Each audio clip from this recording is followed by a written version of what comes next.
안녕하세요. 한류의 신과 해외 반응을 소개하는 한류 클래스 TV입니다. 오늘은 넷플릭스 9일차 여전히 1위를 달리고 있는 대용수를 극찬하는 글로벌 언론 헬로우에 실린 리뷰 기사를 살펴보고 이 영화에 열광하는 미국 시청자 반응과 불법 시청하는 중국 시청자 반응까지 살펴보겠습니다. 오늘자 플리스페트롤 순위를 보면 여러가지 복잡한 생각을 많이 하게 만듭니다. 일단 영화 부문에서는 9일차에 접어든 대홍수가 국내 악플러들의 집요한 공격에도 불구하고 국내는 물론 전세계 압도적 1위를 차지하고 있습니다. 넷플릭스가 오리지널 영화로 이 영화를 크리스마스 시즌에 내놓은 이유를 이 순위로 알 수 있습니다.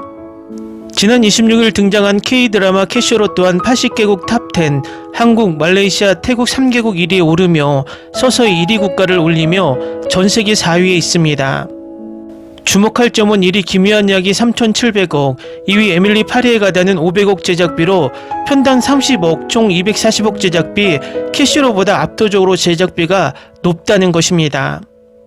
역으로 생각하면 SF 히어로 드라마인 캐시로의 기묘한 이야기 수준의 제작비를 투입했다면 이 드라마 퀄리티는 기묘한 이야기를 뛰어넘었을 것이라 예상됩니다.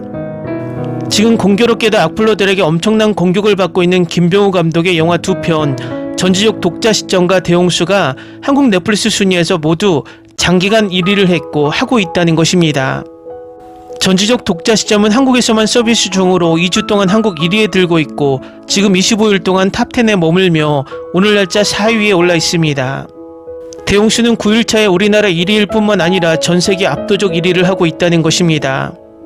또 공교롭게도 두 영화 모두 제작비 300억 원 수준입니다. 개인적인 가치 기준에 따라서 300억의 제작비는 많다고 생각할 수 있지만 SF 영화에서 300억 원은 할리우드 영화 제작비의 10분의 1도 안 됩니다. 역으로 생각하면 할리우드 영화의 10분의 1도 안 되는 한국 SF 영화가 VFX와 CGI에서 어색함이 없는 퀄리티를 보여주고 있다는 것입니다. 위에서 언급했지만 만약에 넷플릭스가 이 영화에 미국 영화 수준인 1000억에서 3000억 정도 제작비에 투자를 했다면 얼마나 높은 퀄리티의 영화가 나왔을까요? 솔직히 넷플릭스는 크리스마스 시즌에 대부분 크리스마스와 관련된 영화가 치고 올라가기 때문에 대홍수의 지금 전세계 인기를 예상하지 못했을 것입니다. 넷플릭스는 12월 대표작으로 기묘한 이야기 시즌5에 총력을 기울이며 모든 광고를 기묘한 이야기에 쏟아붓고 있습니다. 작년에 전세계 센세이션을 일으킨 흑백요리사 시즌1의 성공에도 불구하고 시즌2가 지금 한국에서만 이슈가 되는 이유는 바로 넷플릭스가 흑백요리사 시즌2의 전세계 센세이션을 원하지 않기 때문입니다.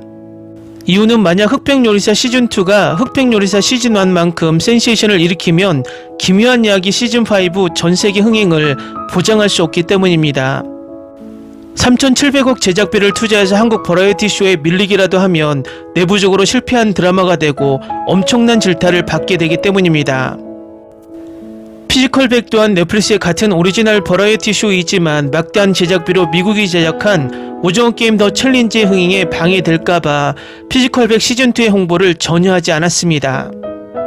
결과적으로 넷플릭스가 아무리 글로벌 OTT이지만 팔은 안으로 굽는다고 K-콘텐츠로 벌어들인 수익을 다시 K-콘텐츠에 투자하는 것이 아니라 미국 콘텐츠와 다른 나라 콘텐츠 개발에 쓴다는 것입니다.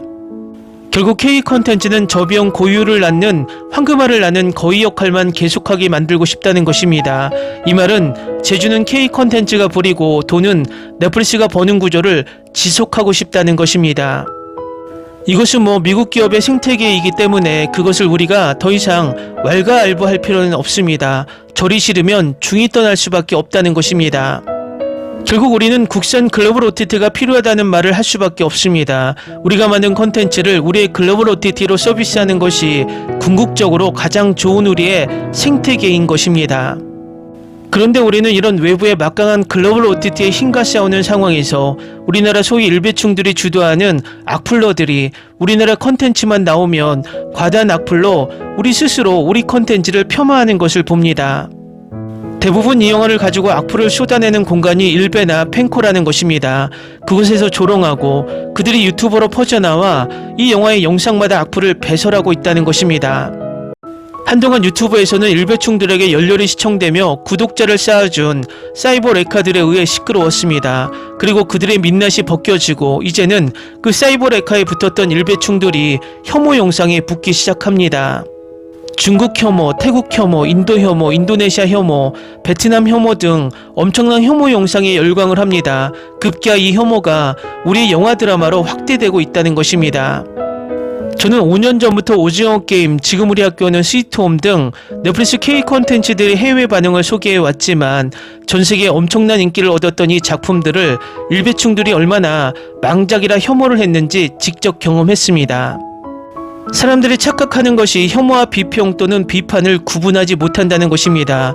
물론 마음에 들지 않는 작품을 비판하거나 비평할 수 있습니다. 하지만 치욕적인 언어까지 동원하며 작품을 그야말로 혐오하는 것은 비평이 아닙니다. 저는 어제 올라온 130만 유튜버가 올린 이 영상을 보고 우리 사회가 참 심각하다고 생각이 들었습니다. 일배충들이 쓴 악플을 읽으며 이 영화를 조롱을 넘어 혐오를 하고 있다는 것입니다. 결과적으로 이 유튜버 또한 이 혐오충들의 조회수를 얻기 위해서 이 작품을 시종일관 조롱하고 있다는 것입니다. 저는 그들에게 미국 언론이 올린 이 기사를 소개하고 싶습니다. 이 매체는 그들만 못해서 이 영화를 이렇게 평가하고 있을까요? 일단 기사부터 살펴보겠습니다. 넷플릭스의 인기 디스토피아 드라마를 놓치지 마세요. 시청자들의 관심을 사로잡고 있습니다. 대홍수는 단순한 생존 스릴러가 아니라 어린 아들을 향한 어머니의 사랑에 초점을 맞춘 감동적인 가족 드라마입니다. 반전이 가득한 긴장감 넘치는 디스토피아 드라마를 찾고 계신가요? 넷플릭스의 최신 한국 영화 대홍수는 현재 차트를 강타하고 있으며 시청자들을 처음부터 끝까지 사로잡을 것을 약속합니다. 가까운 미래의 서울을 배경으로 싱글맘 안나와 아들 자연이 서로 떨어지면서 닥칠 쓰나미의 위협을 그립니다. 안나는 도우려는 신비로운 남자를 만났지만 그의 동기가 결코 이타적이지 않다는 사실을 전혀 모릅니다. 저는 재난 스릴러를 좋아하는데 대홍수는 투모로우, 월드워 제트, 또 웨이브 같은 영화 팬들의 갈증을 확실히 해소해 줄 것입니다. 수상 경력에 빛나는 김병우가 연출한 이 영화는 오징어 게임의 박혜수와 김다미가 출연하며 현재 스트리머에서 전 세계에서 가장 많이 본 영화로 꼽히고 있습니다. 김병우는 더 테러 라이브에서 볼 수 있듯이 고차원 스릴러를 좁고 답답한 배경에 뿌리내리는 것으로 알려져 있으며 대홍수도 대규모 배경보다는 한 건물에 긴장감을 집중시키는 같은 접근법을 따릅니다.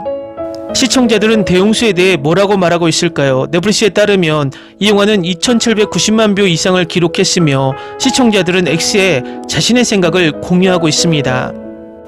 확실히 10점 만점에 10점입니다 라고 한 시청자가 썼습니다. 어떤 사람들은 이해하지 못하지만 대홍수는 사실 정말 훌륭해요. 이 영화는 논리적으로 보는 것이 아니라 감정적으로 보는 영화입니다. 만약 당신이 그것을 느끼게 내버려 두면 그것은 당신 마음 깊은 곳까지 닿을 거고 그때서야 이야기가 이해되기 시작합니다. 한편 또 다른 이는 이렇게 썼습니다. 대홍수는 단순한 자연재해에 관한 영화를 넘어 한 어머니가 아이와 다시 연결되기 위해 끊임없이 노력하는 모습을 그려내며 성공할 때까지 멈추지 않습니다. 세 번째 사람은 평범한 재난 영화를 기대한다면 이 영화는 아닙니다. 대홍수는 강한 SF 요소가 가미된 재난 영화이지만 그 핵심은 엄마가 되는 것과 아들을 보호하고 함께하기 위해 얼마나 나서야 하는지에 관한 이야기입니다. 대홍수는 무엇에 관한 이야기일까요? 이 영화는 서울을 위협하는 거대한 쓰나미를 배경으로 합니다. 공식 시놉시스는 다음과 같이 적혀 있습니다. 하지만 연구원이자 싱글맘인 안나는 어린 아들 자인만을 생각하고 있습니다. 혼란 속에서 안나는 3층 아파트 창문을 통해 물이 쏟아져 들어오자 갈 곳이 단 한 곳뿐임을 빠르게 깨닫습니다. 바로 위로. 안나는 당황한 이웃들을 지나치고 약탈자들을 막아내고 그 외에도 아들과 떨어지게 됩니다. 무뚝뚝하고 신비로운 희조에게 구출되자 두 사람은 그녀의 아들을 찾기 위해 떠납니다. 하지만 안나는 곧 희조가 도움을 제안하는 동기가 겉보기만큼 이타적이지 않을 수 있음을 깨닫고 세 사람의 운명이 그녀 손에 달려있을지도 모른다는 것을 깨닫습니다. 인터뷰에서 영화감독 김병우는 이 프로젝트의 의미를 밝혔습니다. 영화에는 인간은 감정을 만들어야 합니다라는 대사가 나오는데 감정의 인간관계를 형성하는 것입니다라고 그는 말합니다. 내 생각에 인간이 가진 가장 강한 감정 중 하나는 부모와 자식 사이의 유대감입니다. 나는 어디에서든 모성 본능이라는 단어를 언급한 적이 없지만 어떤 사람들은 그것을 모성에 관한 영화로 해석할 수도 있습니다. 하지만 그건 영화를 평면화할 것입니다. 그는 이어서 궁극적으로 이 이야기는 인간의 마음에 관한 것이며 어머니와 아이의 관계가 가장 잘 표현될 수 있는 부분입니다라고 덧붙였습니다. 다음은 이 영화를 시청한 미국 영어권 시청자 반응입니다. 사람들은 홍수 영화일 거라 기대했고 SF 영화라 크게 실망했던 것 같아요. 제 생각엔 그것도 별로 좋지 않았어요.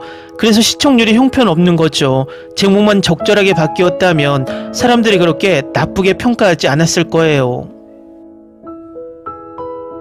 저는 이 영화가 단순한 재난 영화일 거라고 생각했지만 사실은 모성의 본질에 관한 SF 영화였습니다. 정말 마음에 들었어요. 약간 혼란스러웠지만 비주얼은 멋졌고 담의 연기도 훌륭했습니다. 저는 10점 만점에 4점을 줍니다. 모든 게 마음에 들지 않았어요. 처음에는 좋았지만 시간이 지날수록 점점 더 힘들어졌어요.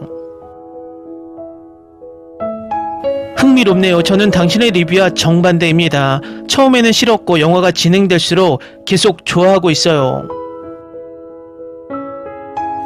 혼재 홍수나 생존에 관한 영화인 줄 알았는데 사실 SF 영화였다. 주요 메시지는 좋지만 이상하다.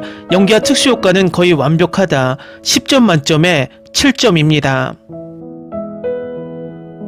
1시간 전에 다 봤어요. 5점 만점에 4점을 주겠습니다. 처음에는 제목 자체가 재난영화처럼 느껴졌고 AI 시뮬레이션의 루프 때문에 약간 혼란스러웠지만 사실 더 깊은 차원에서는 이해가 됩니다. 정말 대단하다고 생각했어요. 넷플릭스 작품 중 하나로 꽤 괜찮은 작품 중 하나입니다. 사실 아마도 최고의 넷플릭스 제작 영화일 것입니다. 5점으로 평가하면 최소 4.5점은 줄 수 있어요. 저는 재난영화의 열렬한 팬이라 이 영화에 대해 듣고 제목만 보고 꼭 볼 거라 생각했어요. 전반부는 재난영화 치고는 너무 빠르게 느껴졌고 갑자기 모든 게 물에 잠긴 것 같았습니다. 그런데 후반부가 와서 SF에 더 가깝다는 걸 깨닫고 점점 더 좋아하게 됐어요. AI에 익숙한 사람들은 이 영화가 강화학습에 관한 영화임을 알 것입니다. 정말 좋은 영화였어요. 샷들이 정말 놀라워요. 특히 2D 게임이 좋아하는 샷들이요. 어떤 사람들은 그냥 억지로 맞추려고 애쓰는 것 같아요. 물론 대부분의 영화처럼 더 잘 쓰였을 수도 있겠지만요. 하지만 이 영화는 5점 만점에 4.2점으로 좋은 작품입니다. 좋은 영화다. 역대 최고의 영화는 아니지만 그래도 좋다. 자연재해 영화가 아니었다고 불평하는 사람들이 왜 그런지 모르겠어요. 저는 AI와 모자다움이 무엇인지에 대한 신선한 시각이라고 생각해요. 후반부는 정말 좋았어요. 저는 그들이 영원히 시뮬레이션 속에서만 살 줄 알았어요. 생존 영화는 대부분 예측 가능하지만 그래서 장르가 바뀌면서 예상치 못한 순간에 번갈아가며 진행되는 점이 정말 좋았어요. 이 영화는 확실히 호불호가 갈리는 영화입니다. 저에게 이 영화는 미키 17보다 훨씬 더 많은 생각과 계획이 담겨 있었습니다. 두 영화 모두 틈새 관객에게는 훌륭한 영화였지만 대다수에게는 잘 받아들여지지 않을 것입니다. 정말 좋았어요. 이야기의 일부는 말도 안 되는 부분이 있지만 정말 잘 만들어졌어요. SF적인 요소는 기대하지 않았는데 제 생각엔 그게 오히려 환영받을 것 같아요. 하지만 아마도 사람들이 다른 걸 기대해서 점수가 낮은 것 같아요. 모든 영화가 인생을 바꿀 필요는 없습니다. 정말 즐거웠어요. 확실히 별 4개짜리 영화예요. 처음에는 그냥 재난영화인 줄 알았는데 그 이상이라는 사실에 긍정적으로 놀랐어요. 영화를 많이 좋아하진 않았지만 저는 꽤 괜찮다고 생각해요. 제가 깨달은 점 중 하나는 엄마가 된다는 것이 쉽지 않다는 것입니다. 모든 사람에게 맞는 것은 아닙니다. 이 영화는 정말 멋졌어요. 5점 만점에 5점입니다. 하지만 영화의 종류에 따라 다릅니다. 저에게는 좋다면 다른 사람에게는 끔찍할 수도 있습니다. 방금 이 영화를 다 봤는데 정말 마음에 들었어요. 놀랐어요. 아무런 사전 지식 없이 시작해서 정말 미료되고 혼란스러웠습니다. 하지만 이제 리뷰를 읽고 의도를 더 이해하게 되니 정말 마음에 들어요. 5점 만점에 3.5점. 다음은 대용수를 불법 시청하며 열광하는 중국 반응입니다. 한국 재난영화들은 항상 인간 본성을 담을 때 재난영화의 껍데기를 쓰고 생존자 캠프는 흰눈의 늑대, 처녀 아이, 이기적인 중년 삼촌 같은 가면 쓴 NPC를 항상 새롭게 등장시킵니다. 이번에도 예외는 아니며 다음에는 특수효과와 줄거리에 더 집중하고 싶습니다. 영화에서는 인류가 모두 멸종한 상태이고 남은 것은 인간의 몸과 훈련된 감정 체계뿐이다. 이 재난영화는 꼭 극장에서 봐야 합니다. 처음 3분의 1은 SF 영화에서 짜증나고 마지막 3분의 2는 깊이 감동받는다. 영화를 30분보다 중단한 인기 댓글을 봤지만 아쉽게도 더오바는 영화를 끝까지 본 댓글에 대해 관심이 없습니다. 진짜 장편 영화 본질을 기다릴 수 없었던 것이 아쉽습니다.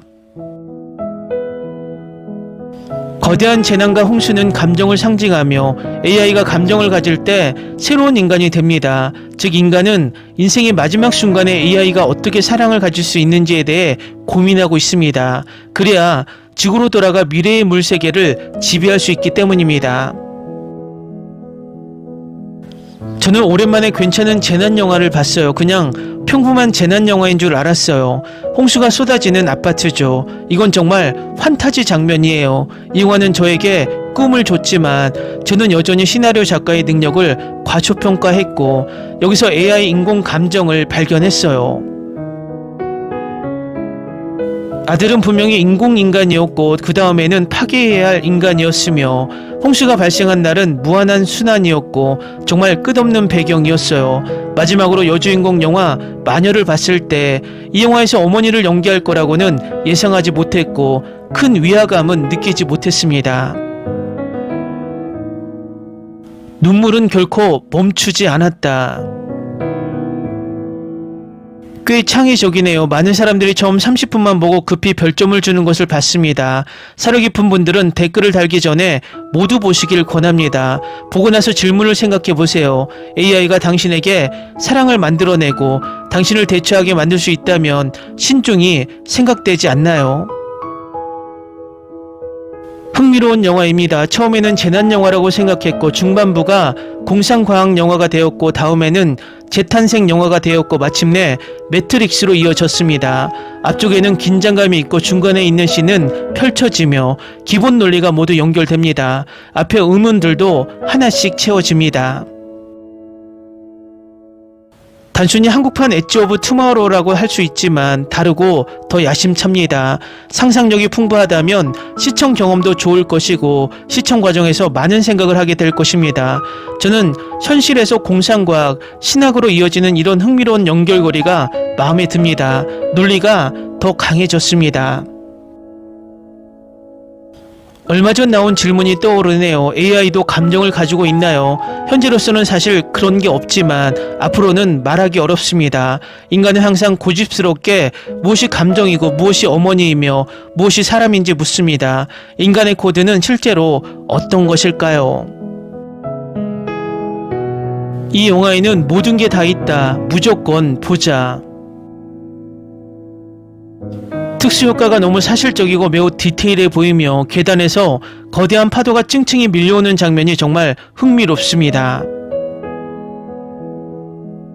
공상과학적 배경대에는 인간 본성의 통찰이 있다. 생물학적 어머니는 아이를 버리지 않으며 그런 환경에서만 인간종은 가치 있고 인간 본성의 빛남으로 보존할 가치가 있다. 김다미는 연기가 정말 좋고 그녀의 연기는 정말 기분 좋았으며 앞으로도 그녀의 연기는 밝다.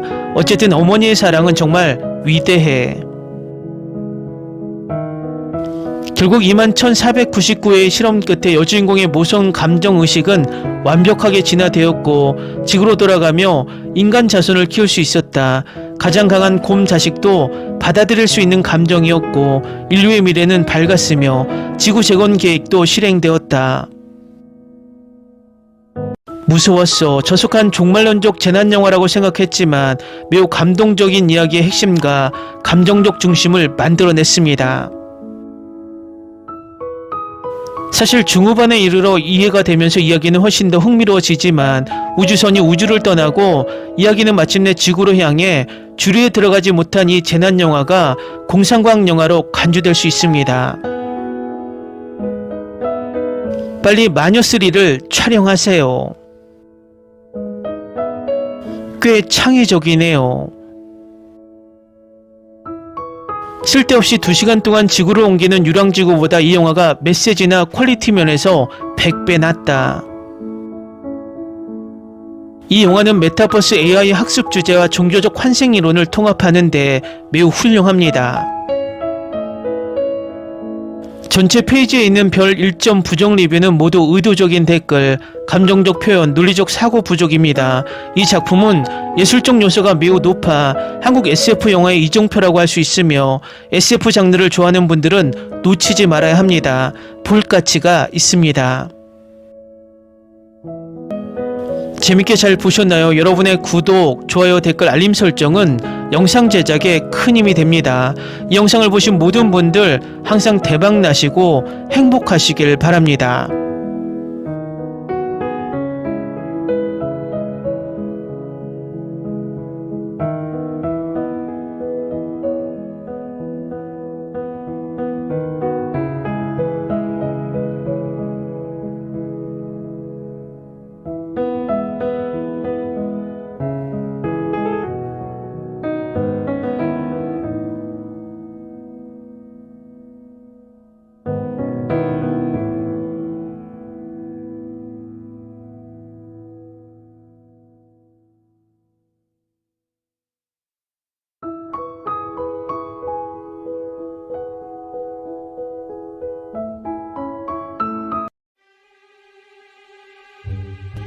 Ni se te ocurra.